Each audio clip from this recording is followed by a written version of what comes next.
하나님 말씀은 사도행전 12장 1절에서 12절까지 말씀을 같이 합독하겠습니다.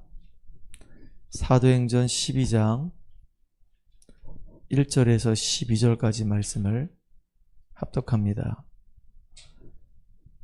그때 헤롯 왕이 손을 들어 교회 중에서 몇 사람을 해하려 하여 요한의 형제 야고보를 칼로 죽이니 유대인들이 이 일을 기뻐하는 것을 보고 베드로도 잡으려 할새 때는 무교절 기간이라. 잡음에 옥에 가두어 군인 내식인 내 패에게 맡겨 지키고 유월절 후에 백성 앞에 끌어내고자 하더라. 이에 베드로는 옥에 갇혔고 교회는 그를 위하여 간절히 하나님께 기도하더라. 헤롯이 잡아내려고 하는 그 전날 밤에 베드로가 두 군인 틈에서 두 쇠사슬에 매어 누워 자는데 파수꾼들이 문 밖에서 옥을 지키더니 호련히 그의 사자가 나타내매 옥중에 광채가 빛나며 또 베드로의 옆구리를 쳐 깨워 이르되 급히 일어나라 하니 쇠사슬이 그 손에서 벗어지더라. 천사가 이르되 띠를 띠고 신을 신으라 하거늘 베드로가 그대로 하니 천사가 또 이르되 겉옷을 입고 따라오라 한데 베드로가 나와서 따라갈새 천사가 하는 것이 생시인 줄 알지 못하고 환상을 보는가 하니라. 이에 첫째와 둘째 파수를 지나 시내로 통한 쇠문에 이르니 문이 저절로 열리는지라. 나와서 한 거리를 지나매 천사가 곧 떠나더라. 이에 베드로가 정신이 들어 이르되 내가 이제야 참으로 주께서 그의 천사를 보내어 나를 헤롯의 손과 유대 백성의 모든 기대에서 벗어나게 하신 줄 알겠노라 하여 깨닫고 마가라 하는 요한의 어머니 마리아의 집에 가니 여러 사람이 거기에 모여 기도하고 있더라. 아멘.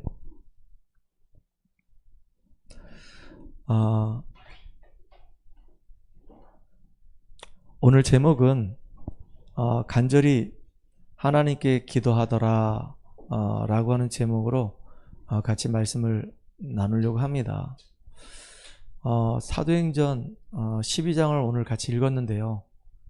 사도행전 12장의 내용을 보게 되면 초대교회에 굉장히 큰 어려움이 오게 된 겁니다. 복음 증거한다는 그 이유 하나 때문에 사도들이 유대인들에게 또 바리새인들에게 잡혀서 모진 고문을 당하고 신문을 받고 심지어는 사도 야고보가 처형을 당하는 일이 벌어진 거예요. 그리고 다음 날이 되면 사도 중에서 가장 으뜸이 되는 이 베드로마저도 다음 날 되면 이제 죽을 수밖에 없는 그런 위기 가운데 탁 놓이게 된 겁니다. 그럴 때예요. 그럴 때 이 초대교회 성도들이 뭐 했냐? 마가의 집에 모여서 본격적으로 기도하기 시작했어요. 그래서 오늘 여러분이 같이 읽었던 이 본문을 보게 되면요, 이런 말씀이 있어요.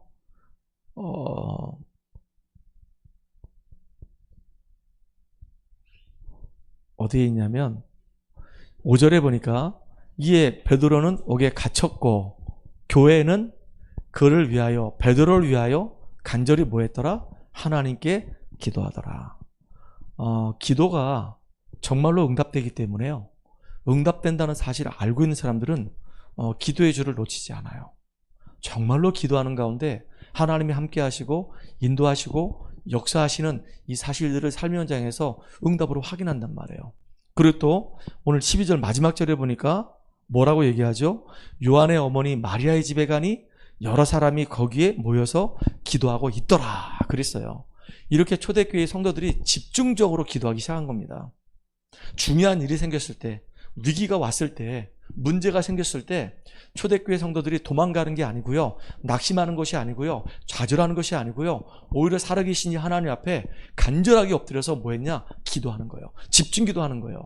집중기도했는데 큰 응답이 왔어요. 그 첫 번째가 바로 뭐냐면 베드로가 옥에서 갇혀가지고 내일이면 죽는데 주의 천사가 나타나가지고요, 자고 있는 이 베드로를 깨우는 겁니다. 깨워서 끌고 나오는 거예요. 베드로가 이게 환상인 줄 알았어요. 근데 정신을 바짝 차리고 보니까 이게 환상이 아니고 생시란 말이에요. 진짜 이게 현실이구나. 이걸 발견하게 된 거예요. 감옥에 갇혀서 내일이면 죽어야 될 이 베드로가 기도 속에서 그 위기에서 벗어나는 일이 벌어진 거예요. 또 놀라운 일이 벌어졌어요. 예수 믿는 사람들, 특별히 사도를 잡아주는 그 일에 앞장섰던 이 헤롯이 아주 악한 왕이거든요. 나쁜 왕이거든요. 그런데 이 헤롯이 충이 먹어가지고 죽어버렸어. 오늘 갑자기 충이 먹어가지고 그냥 꼴까닥 해버렸어. 할렐루야. 참 놀라운 일이에요. 여기서 우리가 세 번째로 발견할 게 있어요. 정말로 언약 가진 자가 기도하니까 하나님이 우리의 기도 응답하시는구나. 베드로가 옥에서 나왔구나. 그리고 핍박했던 이 헤롯은 충이 먹어 죽었구나.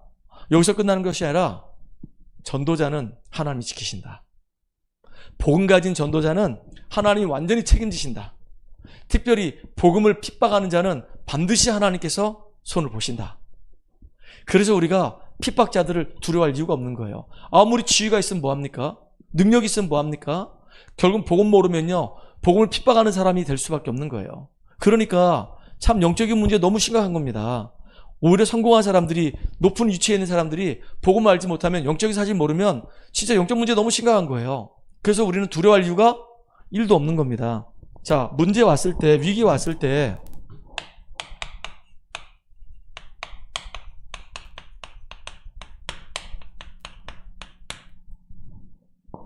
문제 왔을 때, 위기 왔을 때 대다수의 많은 사람들은요, 문제 오거나 위기 올 때 금방 낙심해요. 이스라엘 백성들은 출애굽했는데 430년의 그 저주와 재앙에서 완전히 해방됐는데 이 바로의 이 소나기에서, 노예 생활에서 이젠 더 이상 고통당할 이유가 없는데 6월절 피바로 빠져나왔는데 광야길을 가는 동안에 계속 문제가 있었거든요. 자꾸 위기가 있었거든요. 그때마다 이스라엘 백성들 뭐 했냐? 원망하고 막 불평했단 말이에요. 낙심했단 말이에요.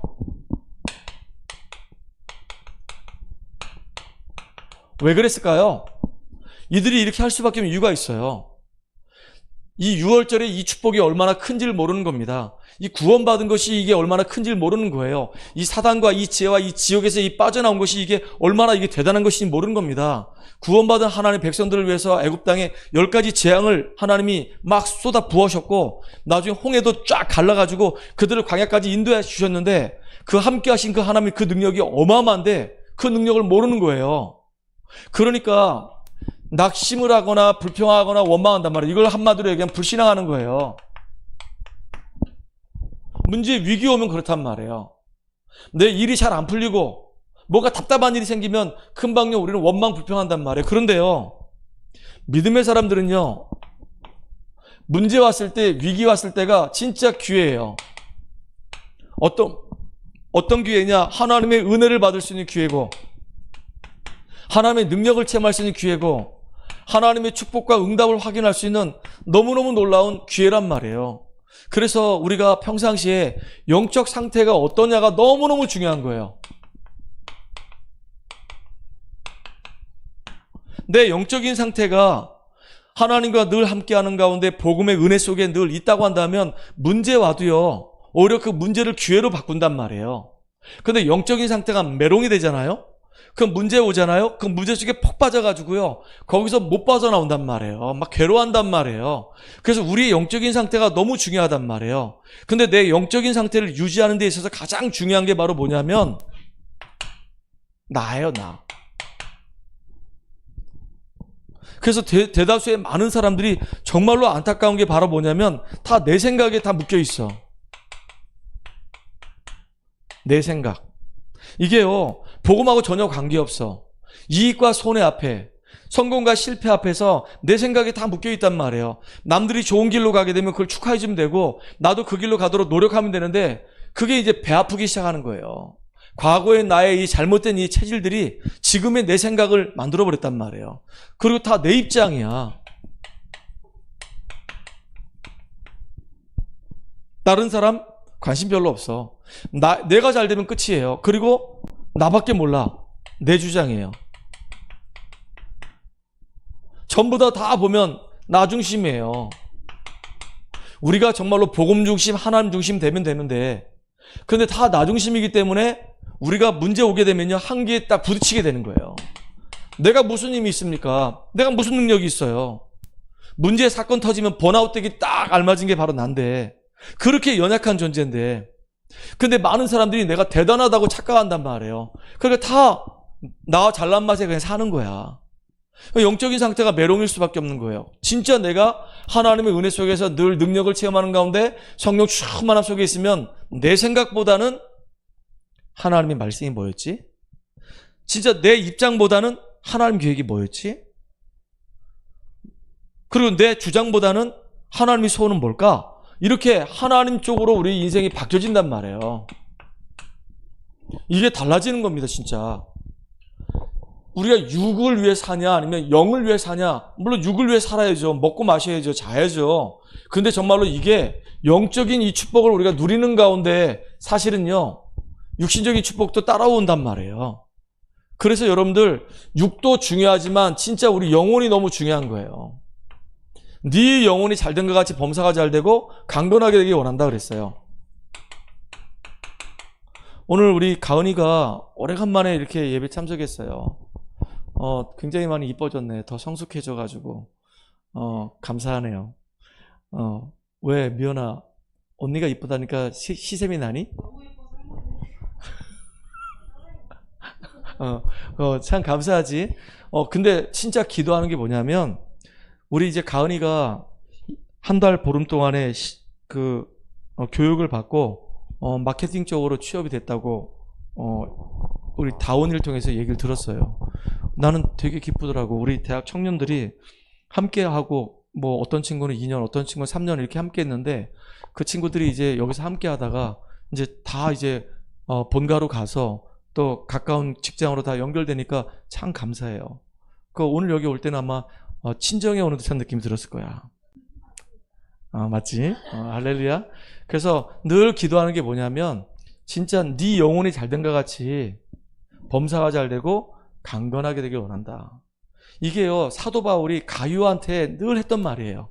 가룟 장로한테 네 영혼이 잘되고 범사가 잘되고 강건케 되길 원한다.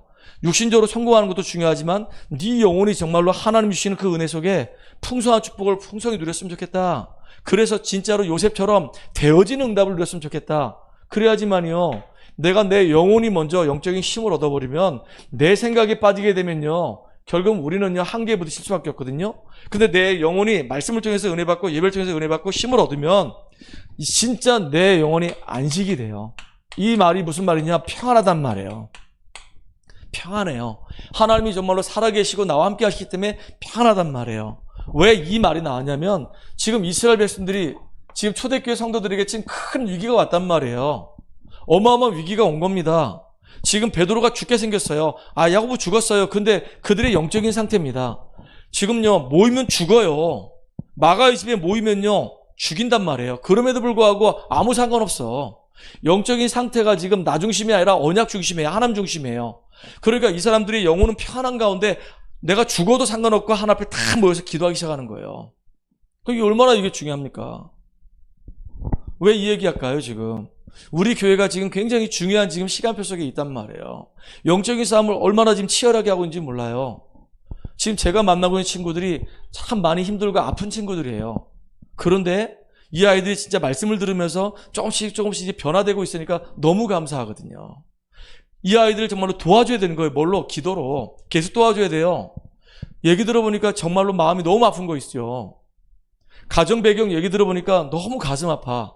근데 오히려 이 가정 배경이 다 무너진 가정 배경 속에서 지금 나의 이 현실이 오히려 복음 깨닫는 굉장히 축복된 시간이 돼버렸고요. 가정과 가문을 통해서 이제 한이 생겨서 가정 가문 보고만 하려고 기도하는 사람을 바뀌어버리는 거예요. 오늘 여기 주상이 모였지만, 주상이 와 있지만 주상이가 지금 그런 마음이란 말이에요. 혼자 예수 믿어요. 집안이 완전히 우상 숭배하는 가정에서 영적인 문제가 대물림 돼가지고 지금 주상이가 굉장히 어려움당하다가 윤호 만나서 복음 깨달았단 말이에요. 참 감사하죠. 그리고 이제 왜 우리 가정이 이렇게 어려움 속에 왔고 나는 왜 이렇게 아픔 속에 있는지 그 이유를 우상 숭배하는 가정에 그 자녀가 철저하게 망하는 것이구나 발견하게 됐단 말이에요. 이제 내가 복음 안에 들어와서 우리 가정과 이 가문과 내 형제들 놓고 내 부모를 놓고 기도해야 되겠다. 주상이도 이제 취업이 됐대요. 지금 눈이 잘 안 보이는데도 불구하고 이렇게 그 장애인 그 근로복지공단에서 일을 할 수 있도록 그 재택할 수 있도록 그림 그리는 뭐 하는 거래요. 그래가지고 뭐 돈은 많이 안 주겠죠. 그래도 뭐 생계 유지할 수 있는 비용은 주니까 얼마나 감사해요. 아까 너무 좋아가지고 목사님 제가 있잖아요 취업이 됐어요. 그래가지고 있잖아요 이래저래 해가지고 아무튼 너무 감사해요. 하나님 저를 축복하시는 것 같고요. 하나님 저 인도하시는 것 같아요. 그러는 거 있죠. 어쨌든 간에 참 감사해요. 진짜 기도해야 되는 거예요. 우리가 깨어서 기도하는 저와 여러분 되기 바랍니다. 저는요 여기 보니까 주의 종, 두 번째 교회 성도, 주의 종이 복음 증거하다 지금 탁 감옥에 갇혔단 말이에요. 베드로가 감옥에 갇힌 이유는 다른 것 때문에 감옥에 갇힌 게 아니에요. 베드로가 주는 그리스도시요 살아계신 하나님의 아들이십니다. 이걸 딱 고백했어요. 정말로 이 땅의 문제는 다른 문제가 아니다. 돈이 없어서 온 문제도 아니고 못 배워서 온 문제도 아니다. 눈에 보이지 않게 지금도 끊임없이 역사하는 사단의 이 존재에 대해서 우리가 모르고 인식을 못하기 때문에 하나님을 모르고 하나님 떠나서 지금 원죄 가운데 빠져있기 때문에 지옥이 분명인데 지옥이 있는 것도 모르고 지옥 배경 속에 살고 있기 때문에 우리 인생은 어느 날 갑자기 무너지는 인생이 돼버린다. 그래서 하나님이 우리를 구원하시려고 그리스도 예수를 보내주셨고 그 예수를 누구든지 믿기만 하면 다 구원받을 수 있는 축복의 길을 열어주셨다. 그래서 주는 그리스도시요 살아계신 하나님의 아들이십니다. 이 고백이요 보통 고백이 아닌 거예요. 이 베드로란 이 반석 위에 내가 내 교회를 세우겠다 그랬어요. 음부의 권세가 널 이기지 못하겠다 그랬어요. 천국 열쇠를 준다 그랬습니다. 이 베드로가요 그리스도를 고백하는 겁니다. 저는 현장에서 말씀 운동하다가 점점점 깨달은 게 바로 뭐냐면 진짜 그리스도가 아니고는 이 땅에 소망이 없다. 계속 고백되는 거예요. 다른 거 가지고는요 우리의 운명의 문제를 바꿀 수가 없어. 그러니까 예수님께서 이 제자들 중에 3명을 데리고 변화산으로 데리고 올라가는 겁니다. 누구누구 데려가냐? 베드로, 요한, 야고보 3명을 데리고 들어가는 거예요. 변화산에 올라가서 보니까 예수님이 딱 멋있게 변하셨거든. 이제 부활체의 모습으로 싹 변한 거야. 영광의 광채가 막 너무 멋있게 이렇게 반짝반짝 빛나는 겁니다. 그러니까 베드로가 많이 그냥 속된 말로 뿅 갔어. 근데 베드로만 뿅 간 게 아니라 보니까 여기 모세도 있고 엘리야도 있는 거예요. 그러니까 얼마나 은혜가 됐는지 이 베드로가 돈도 10원도 없는 놈이 세금 낼 줄도 없는 놈이 뭐라 하겠냐. 내가 주를 위해서 초막 하나 짓고 엘리야를 위해서 초막 하나 짓고 모세를 위해서 초막 하나 짓겠다. 아직까지요 헷갈리는 게 많은 거예요. 우리를 자꾸 속이는 게 뭐냐면 율법에 자꾸 우리를 속이려고 그래요. 율법주의가 되면 안 돼요. 우리는 자꾸 복음만 말해줘야 된단 말이에요. 그리고 잘못하면 신비주의가 돼요. 신비주의가 되면 안 돼요. 그래서 복음만 자꾸 얘기해야 되는 겁니다. 그래서 모세도 사라지고 엘리야도 사라지고 예수만 남더라 그랬어요. 그러니까 주의 종은 진짜 제일 큰 사명, 주의 중에 가장 큰 사명 중에 사명이 뭐냐? 다른 거 얘기하지 않고 계속 복음만 얘기하는 거예요. 이게요 쉬운 것 같아도 되게 어려워요. 그런데 복음 누리면요 제일 쉬워요. 보이니까. 오늘 이 시간 진짜 하나님과 함께하는 축복 누리고 있는가? 오늘 이 시간 내가 그리스도의 참된 비밀을 언약을 붙잡고 있는가? 어제는 관계없고 오늘이 오늘 나는 지금 예배에 승리하고 있는가? 오늘 지금 나는 말씀 붙잡고 있는가? 오늘 나는 언약 속에 있는가? 이걸 지금 확인해야 되는 거란 말이에요. 그래서 계속 확인하라고. 계속 그리스도 말할 수밖에 없는 겁니다. 어느 정도냐? 오직 예수가 될 만큼, 오직 예수가 될 만큼, 오직 예수만 남더라. 이게 주의 종이 해야 될 사명이란 말이에요.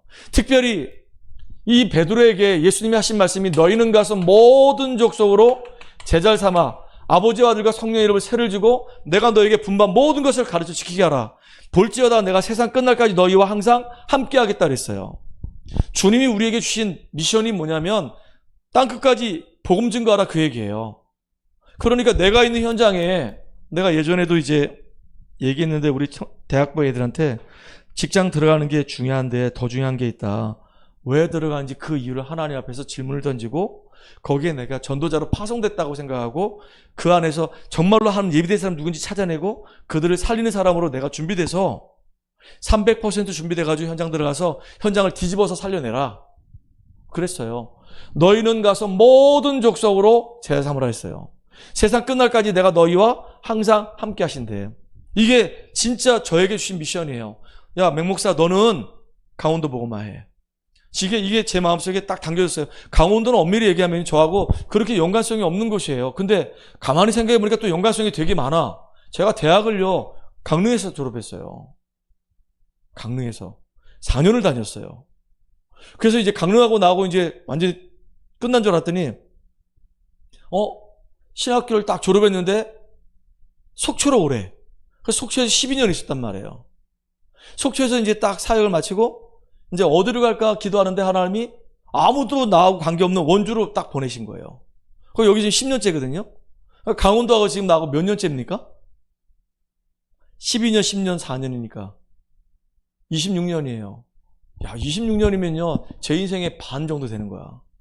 그 강원도하고 나하고 연관성이 없다고 얘기할 수가 없죠. 하나님이 소원이 있는 거예요, 그러니까. 그래서, 야, 참 감사하다. 하나님 정말로 강원도에 2만 제자가 일어나게 해주세요. 강원도에 정말로 교회들이 계속 구석구석마다 세워져서 같이 연합을 해가지고 우리 후대 살리고 지역 보고만의 일에 우리가 쓰임받게 해주세요. 그래서 RTS 우리 동문 모임을 한 달에 한 번씩 하거든요. 한 달에 한 번 할 때마다 계속 뭘 전달하냐면 마인드 전달하고 있어요. 마인드. 우리는 강원도 보고만은 이 일 때문에 하나님께서 택하신 그릇으로 불러주셨다. 우리는 진짜로 이 로컬과 이 파라가 함께 가야 된다. 교회만 생각하면 안 된다. 우리가 파라도 생각해야 된다. 우리 후대들을 우리가 한 교회에서, 한 가정에서, 한 부모가 살릴 수가 없다. 지금 한 교회를 가보면 애들 없다. 우리 교회만 해도 지금 유치부 없어요. 초등학교 애들이 와도요, 딱 왔는데 보니까 다 어른들만 있고 자기 혼자만 있으면 애가 오고 싶지 않아요. 또래들이 있어야지 또래 문화가 형성된단 말이에요. 우리 대학생들도 마찬가지예요. 왔는데 다 어른들만 있어. 그럼 대학생은 자기 혼자만 있어. 그럼 이제 소외감 느껴지고요. 아, 여기 계속 와야 되나? 갈등 생긴단 말이에요. 그런 애들이 우리 강원도 안에 되게 많아요. 그런데 이 아이들이 랩넌트 데이 여기 모이잖아요. 그럼 쥐또래 애들이 만나. GRC로 모이잖아. 그럼 쥐또래 애들이 만나. 그러니까 그렇게 좋아할 수가 없어요. 하루만 딱 지나고 나면요, 애들이 막 다 오픈마인드 돼가지고 너무 좋아하는 거예요. 그래서 우리가 강원도 우리 다 원네스 돼가지고 함께 우리 애들 키우자. 진짜 이거 원네스 돼야 된다. 어제도요, 우리 대학선교 김창규 국장 만났거든요. 우리 이제 대학 연합 전도학교를 이래교에서 하고, 같이 이제 끝나고 난 다음에 우리 애들 그냥 못 간다고, 나 형 여기서 잘 테니까 애들 뭐 맛있는 거 좀 사주고 싶은데 괜찮냐 그래서 괜찮다고. 그 애들 다 KFC로 다 들어가서 치킨을 다 국장이 사주더라고. 그리고 이제 같이 앉아가지고 계속 대화를 하게 된 거예요. 대화를 하는데 깜짝 놀랐던 게 뭐냐면, 이번에 그린 페스티벌 할 때 우리 여기 세계로교회 김기훈 목사님이 직접 영어로 설교했어요. 영어로. 우리 미연이가 옆에서 통역을 했단 말이에요. 순차 통역을 한 거예요. 여태까지 이런 역사가 없었단 말이에요. 근데 이제 이 사건 때문에 우리 지금 다락방 안에 그래 영어로, 중국어로, 일본어로 설교할 수 있는 우리 목회자들 많지 않냐? 쭉 찾아보니까 지금 10명 나왔대요. 10명. 그래서 그 사람들이 각자 언어로 설교하고 옆에서 이제 우리 한국 아들이 순차 통역하게 만들어라. 이제 이게 세팅이 된 거예요. 이번에 응답 되게 크게 많이 받았다 하더라고요. 전 너무 감사해요. 아, 진짜 그랬구나. 할렐루야네. 그러니까 얼마나 이게 감사해요. 그래서 우리 이제 내일 또 우리 랩넌데이로 모이거든요. 랩넌데이로 모이는데 여기 지금 원주 세계로교회에 우리 김규현 목사님 온 지 얼마 안 됐어요. 1년도 아직 안 됐단 말이에요. 몇 개월 안 됐어요. 근데 그 목사님 오셔가지고 일단은 교회가 좀 이제 안정이 됐고, 들어오자마자 바로 우리 팀하고 같이 합류돼가지고 함께 지금 우리 랩넌트 운동 하자고 해서 지금 청소년 사역도 하고 있지, 대학 사역도 하고 있지, 같이 지금 진행하고 움직인단 말이에요. 그 계속 심어주는 게 뭐냐? 우리는 원네스 해야 된다. 우리는 동반 성장해야 된다. 함께 가야 된다. 큰 교회, 작은 교회 필요 없다. 함께 우리가 원주 보고만, 강원 보고만 같이 하자. 237조 5천 종족 살리는 그 일에 우리가 함께 인도받자. 그 강릉에 있는 서은선 목사님은 우리 동문 중에서 교회가 제일 커. 후임으로 들어가는 바람에.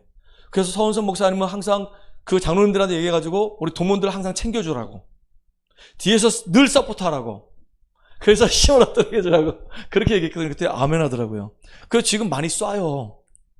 밥도 사고, 커피도 사고. 그렇게 할 때야 지금. 그렇게 자꾸 나한테 뜯어먹으려고 하지 말고 쏴. 그 빨대를 지금 큰 거 하나 딱 꽂아놨어요 지금. 앞으로 이제 우리 가은이한테 빨대를 대롱을 크게 딱 꽂아야지. 딱 꽂아가지고, 가은아 내가 이제 드라큘라 쭉쭉 피를 그래서 이게 진짜 너무 중요해. 하나님이 정말로 원하시는 게 뭐냐 이거예요. 세계복음화인데 지금 나에게 나의 몫이 뭐냐 이거예요. 세계복음화 하는 데 있어서 이 원주복음화, 강원도복음화, 인터넷에서 지금 참여하고 있는 우리 전은 집사도 동해복음화, 이게 안 되면 세계복음화 될 수가 없는 거예요.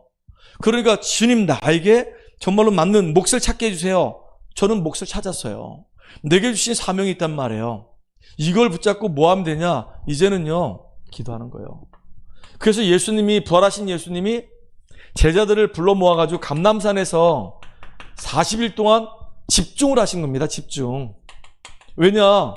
이 사람들이 앞으로 미래에 중요한 응답 받아야 되기 때문에 집중할 수밖에 없어요. 저는요, 지금 우리 교회에서 계속 집중하고 있어요. 제가 하루 지금 밀렸거든요. 밀리게 된 이유가 있어요. 야, 이 사역이요, 새벽부터 시작해서 막 풀로 막 뛰다 보니까, 시간이 막 쫓기는 거예요. 예전에 없던 이 사역들이 막 겨들어오니까, 겨들어온다? 이상한 표현이 사역이 자꾸 들어오다 보니까 이제 자꾸 밀리는 겁니다, 이렇게. 그러다 보니까, 제가 이제 하루 밀렸어요. 그래도 계속 할 겁니다, 계속. 우리 성도들도 보니까 계속해요.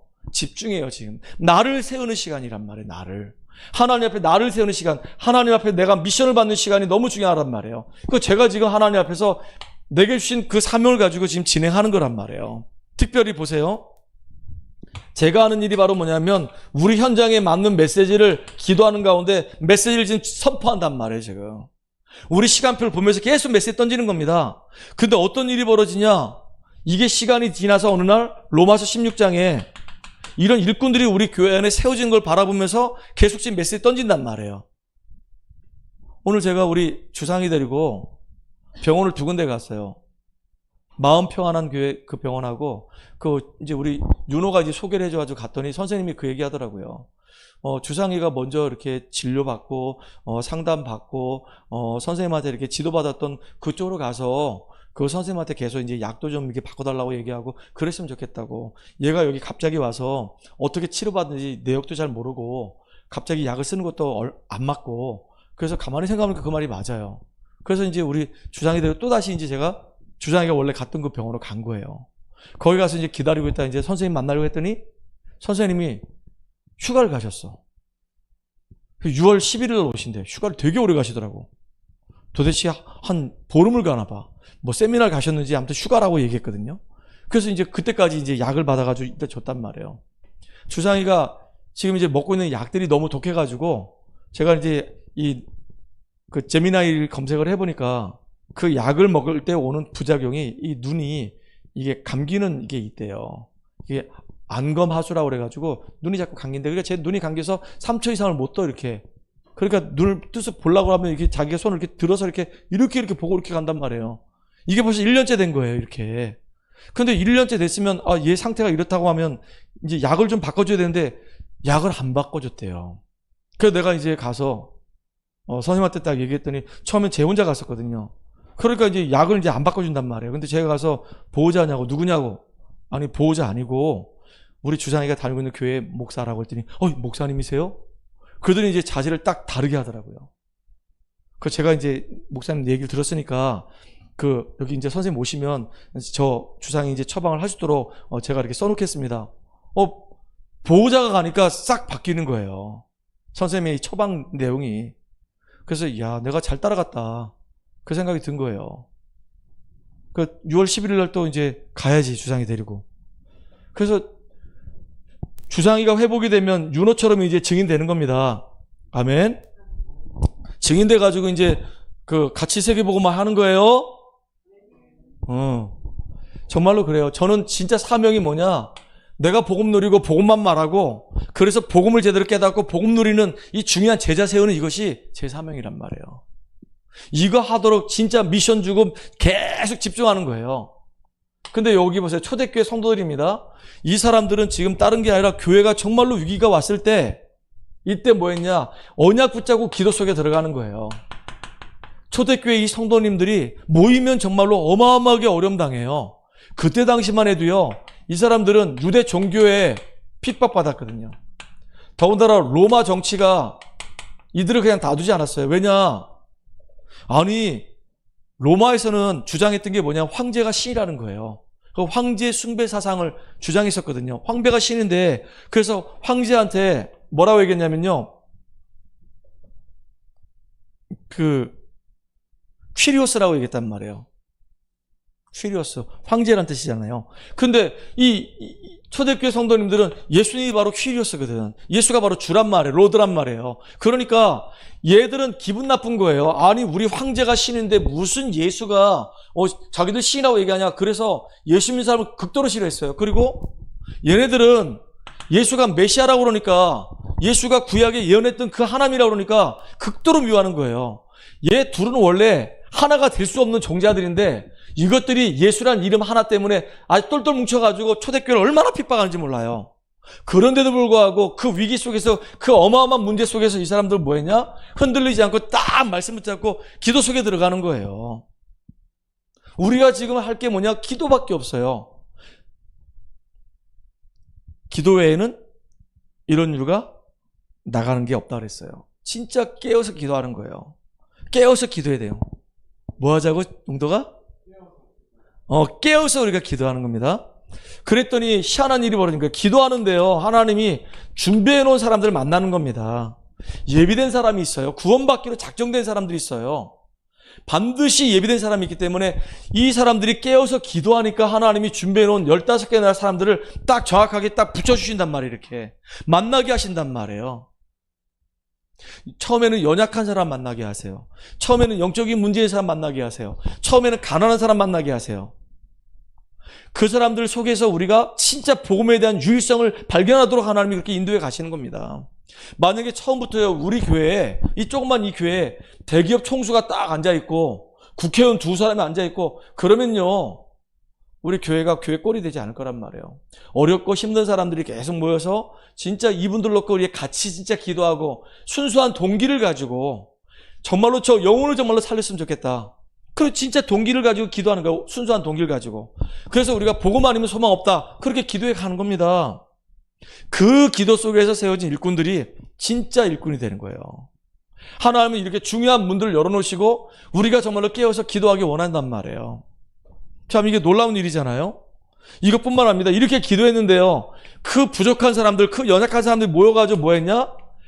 모이면 기도하고 흩어지면 전도하는 겁니다. 날마다 때를 얻든지 못 얻든지 예수를 그리스도라고 고백하는 그 일에 늘 힘썼단 말이에요. 그러니까 이 사람들 늘 예배의 축복 누리고 말씀 붙잡고 기도하고 서로 포럼하면서 얼마나 서로 챙겼는지 몰라. 이게 축복된 교회의 모습이에요. 그래서 예전에 우리 처음에 이제 전은희 집사가 우리 교회는 예배 드리고 나면 포럼한다 그랬더니, 포럼을 어떻게 해요? 갑자기 부담이 돼요. 포럼 뭘 얘기하지? 그랬거든요. 괜찮아. 그냥 깨달은 거, 생각나는 거, 은혜 받은 거 그냥 편안하게 얘기하면 돼. 그랬더니요, 그냥 와서 그냥 얘기하기 시작한 거예요. 얘기하기 시작했는데 지금은요, 감사하게도 포럼 대장이 됐어요. 예전에 도망 다녔거든. 하기 싫어가지고 막 긴장해가지고. 근데 지금은 이제 얘기하면 이제 딱 메시지 딱 기가 막히게 정리 딱 해줘요. 이렇게 애들이 혹시라도 못 붙잡을 수도 있으니까, 오늘 우리 목사님 메시지가 다 이렇다, 지난주 메시지 나는 이런 메시지였는데 이렇게 은혜 받았다, 이렇게 얘기하는 거예요. 나는 이 메시지 붙잡고 이렇게 기도한다. 얼마나 이거 간단해요. 심플하잖아요. 그러니까 애들도 이제 무조건 이제 미연이가 이모니까, 만만한 게 이모니까 포럼 이제 1바따 누구, 1번 누구, 저는 집사님, 그럼 이제 딱 한단 말이에요. 이렇게. 그러니까 이제 진짜 포럼 속에서 우리 영적인 상태를 점검하고 인도받을 수 있단 말이에요. 이 초대교회가 이렇게 움직여 가는 겁니다. 하나님이 진짜 위기 만난 이 시대에, 재앙 만난 이 시대에 하나님이 우리에게 복음 알게 하시고 언약 깨닫게 하시고 기도 속에 들어가게 하시는 겁니다. 우리가 이렇게 기도하기 시작하면 하나님이 문 열어주시는 겁니다. 만남을 주세요. 근데 만남이 일어나니까 구석구석마다 계속 이제 뭐하냐, 다락방하기 시작해요. 예배드리고 말씀운동 한단 말이에요. 근데 이제 큰 핍박이 왔어요. 그때 어떤 일이 벌어졌냐? 이 사람들이 이제 모여가지고 흩어져서 안디옥 교회를 세운 겁니다. 큰 환란이 왔는데 오히려 더 안디옥 교회를 세우게 되는 계기가 된 거예요. 참 감사하죠. 그거로 끝나지 않습니다. 오늘 우리가 읽은 것처럼 사도행전 12장에 보니까 25절까지 내용인데요, 베드로가 옥에서 나오게 되고요, 심지어 이 헤롯이 축 먹어 죽는 일이 벌어져요. 성도들의 기도입니다. 이 기도가 얼마나 중요한지 몰라요. 우리 믿는 자들이 마음 담고 기도하는 게 너무 중요하단 말이에요. 세 번째입니다. 그래서 우리가 꼭 마음에 담을 게 뭐냐면 우리 교회가 앞으로 걸어가야 될 우리 교회의 사명이에요. 엄밀히 가면 목회자, 목사인 나의 사명이고 이 성도의 사명이에요. 우리가 뭘 잘하고 못하고를 떠나서 우리가 기도 속에 있다고 한다면 하나님이 인도해 가신단 말이에요. 그럼 우리 교회는 어떤 사명을 우리가 감당해야 될까요? 우리 교회가 진짜 우리 현장에 영적으로 정말로 병들은 사람들이 복음을 듣고 예수를 영접할 수 있도록, 영접하는 자고 그 이름 믿는 자들에게는 하나님의 자녀가 되는 권세를 준다 그랬어요. 예수 믿고 영접하게 되면 신분이 하나님 자녀로 홀라당 바뀌어버린단 말이에요. 그 영접하고 난 이후로 끝나는 것이 아니라 하나님 자녀가 됐다고 한다면 이 사람이 이제 말씀을 통해서 자기 입술로 주는 그리스도시요 살아계신 하나님의 아들이십니다라고 고백할 수 있도록, 정말로 예수님만이 내 인생의 유일한 그리스도이십니다, 구원자이십니다라고 고백할 수 있도록 만들어줘야 되는 겁니다. 더 나아가서는요, 이제는 나는 죽고 내 안에 그리스도께서 사시는 것입니다. 내 중심이 아니라 내 생각, 내 입장, 내 주장이 아니라 이제는 하나님 말씀 따라서 하나님의 소원과 하나님 계획 속에 내가 인도받기 원합니다. 나를 내려놓고요, 하나님 영광을 딱 나타내는 겁니다. 내가 주인 아니라 주님이 내 인생 주인 되도록 주인 바꿔야 되는 거예요. 이게 되게 중요한 거거든요. 여러분 정말로 주인 바꾸는 축복의 주역들 되기를 주의 이름으로 축복합니다. 그러면 이게 주인 바꾸게 되면 놀라운 일이 벌어져요. 로마서 16장 17절로 20절에 보니까 사단이 네 발 앞에서 무릎 꿇는다 그랬어요. 사탄이 아예 그냥 무릎 꿇게 만들어 버려야 돼요. 사단에게 더 이상 우리가 속지 않고 속았다 하더라도 금방 언약 붙잡고 일어나가지고 사단을 박살내버려야 된단 말이에요. 사단을 박살내는 주역 되기 바랍니다. 누구의 이름으로? 예수 그리스도의 이름으로. 근데 많은 사람들이 예수 이름을 사용 안 해. 그래서 그게 진짜 안타깝잖아요. 그러면 하나님이 정말로 기뻐하시는 중요한 영원한 축복 누리는 증인이 되는 거예요. 영세전에 감추어졌던 것이 이제 나타나신 바 되었고, 이게 이제 영혼으로 연결된 응답으로 연결된단 말이에요. 우리가 받은 이 응답들이요, 영혼하고 연결되는 응답이에요. 제가 현장에서 지금 만나고 있는 너무 소중한 친구들이요, 단순한 만남이 아니고 이 친구들이 앞으로 나와 함께 세계복음화 하다가 이제 천국에 입성해서 영원한 축복으로 들어갈 사람들이란 말이에요. 아멘입니까? 결론입니다. 이제 시간이 많지 않아서 오늘 너무 서론에서 길어서 결론인데, 여러 가지 저렇게 낙심 문제 올 때마다 여러분들 뭐 하지 말라? 낙심하지 말아라. 낙심할 이유가 없어요. 낙심하지 말고 우리 속에 있는, 낙심할 수밖에 없는 오래된 영적 문제 있어요. 오래된 영적인 문제 있습니다.